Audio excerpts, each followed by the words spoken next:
नमस्कार। आप सभी के मेरे इस वीडियो पर स्वागत है।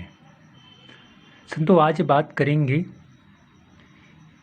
अनहद नाद से क्या परमात्मा मिलता है।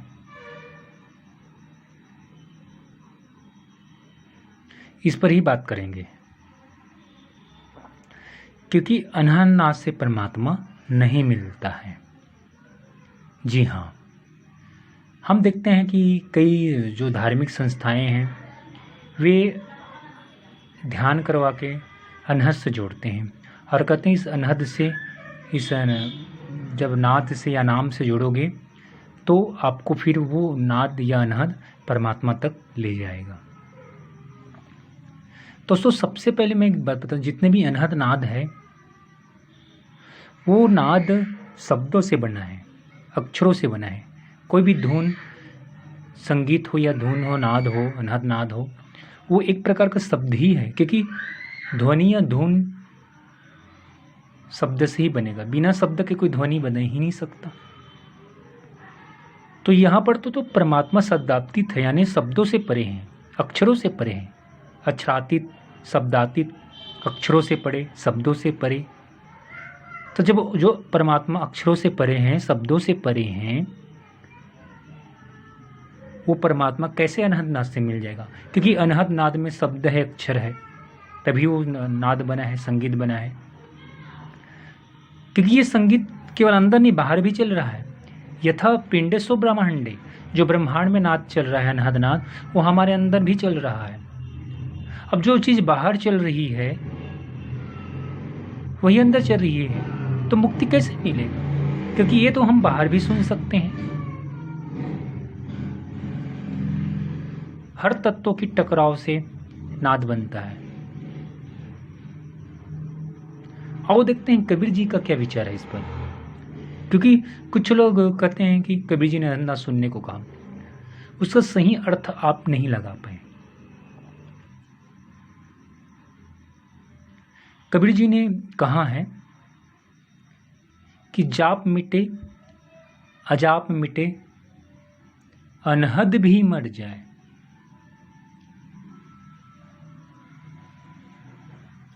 तो जहाँ कबीर जी ने ऐसी बात कही कि ना वहाँ जाप है ना अजाप है और अनहद भी मर जाए, जब ये तीन चीज़ खत्म होता है, जाप, अजाप और अनहद, तब आगे है परमात्मा। तो कबीर जी ने स्पष्ट इस शब्द में, इस लाइन में कह दिया कि जाप मिटे, अजाप में, अनहद भी मर जाए, अनहद भी मर जाए। यहाँ अनहद की भी बात नहीं कहा कबीर जी ने, क्योंकि परमात्मा की प्राप्ति सहज ही हो जाना है। किसी ध्यान की जरूरत नहीं है, किसी साधना या क्रिया अभ्यास की जरूरत नहीं है। उसको जो पूर्ण सद्गुरु होता है आपको सहज ही मिला देता है। वो किसी क्रिया, मंत्र, जाप, अभ्यास, योग, साधना नहीं कराता।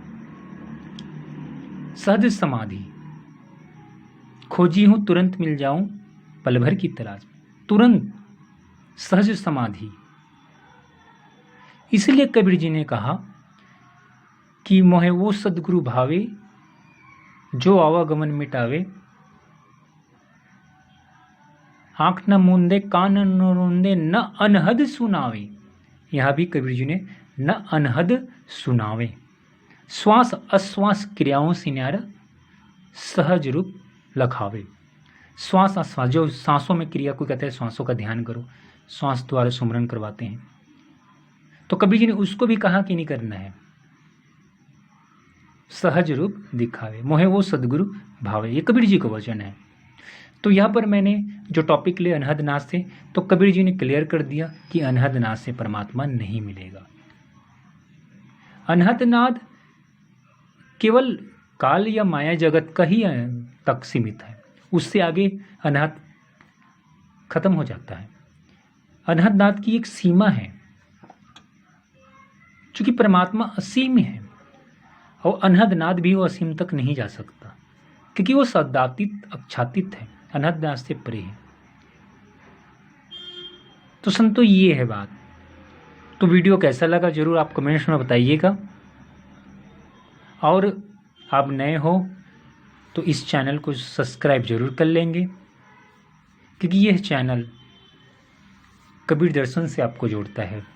कबीर जी ने जो ज्ञान की बात कही, जो सही विधि बताई कबीर जी ने, मेरा मकसद है इस चैनल के माध्यम से वो चीज़ आपके सामने लाऊं ताकि आप दिग्भ्रमित ना हो, आपको सही रास्ता मिले। तो संतों, आप ऐसा सद्गुरु खोजो जो आपको सहज ही परमात्मा की दर्शन करा दे, बिना अभ्यास क्रिया योग साधना के, नाम जाप, बिना अनहद से। ऐसा आप सद्गुरु खोजो, वही पूर्ण सद्गुरु है। और दास इसके लिए आपका एक मदद कर सकते हैं। आप संत निरंकारी मिशन में जाकर देखो, वहाँ आपको बिना अभ्यास क्रिया अनहद नाम के, साधना के, योगाभ्यास के आपको सहज ही परमात्मा की दर्शन करा दिया जाता है संत निरंकारी मिशन में। अभी वर्तमान की जो सद्गुरु है माता सुदीक्षा जी हैं, वहाँ भी वर्तमान की सद्गुरु। तो आप संत निरंकारी मिशन से कांटेक्ट करके देखिए, आपको वहाँ पर सहज ही परमात्मा की प्राप्ति होती है। तो आप ऐसा सद्गुरु खोजो जो सहज ही परमात्मा मिला दे, बिना अनहद ना सुनाए, बिना क्रियाभ्यास से। धन्यवाद मेरे वीडियो देखने के लिए।